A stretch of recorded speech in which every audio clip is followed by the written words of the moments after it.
పేద వస్త్రాలు బట్టలే కాదు. అప్పుడప్పుడు మేము ఇట్లా చెట్లు గూడా పెడతాం. సో, ఈరోజు మనం ఇండిగో చెట్లు పెడదాం. ఇండిగో చెట్లు పెట్టడానికి ఇండిగో విత్తనాలు తీసుకొచ్చినాం. సో, ఇండిగో విత్తనాలను పెట్టి అవి జెర్మినేట్ అయ్యి మనకి చిన్నగా మొక్కలొచ్చేసరికి జనరల్‌గా 3-4 వీక్స్ పడతది. ఆ 3-4 వీక్స్ అయినంక అవి మొలకలొచ్చినప్పుడు ఆ మొలకల్ని తీసి మనం భూమిలో నాటాలి. సో, దానికి ఇప్పుడు ఇవి ఇండిగో సీడ్స్. సో, ఇండిగో ఏంటంటే మనకి ప్రకృతిలో దొరకది జనరల్‌గా. మన రీజియన్‌లో దొరకది. ఎక్కడ పడితే అక్కడ పెరగదది. ఆహ్, మన ఎందుకంటే డెక్కన్ ప్లాట్యూ కాబట్టి తెలంగాణ రీజియన్‌లో పెరగదు.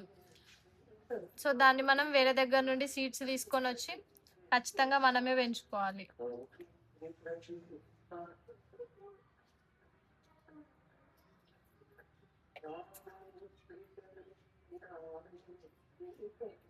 జస్ట్ ఇట్లా సాయిల్‌లో పెట్టేసి అది మనకి ఒక 3 వీక్స్, 4 వీక్స్ పడతది అవి ఈ మొక్కలు రాడానికి.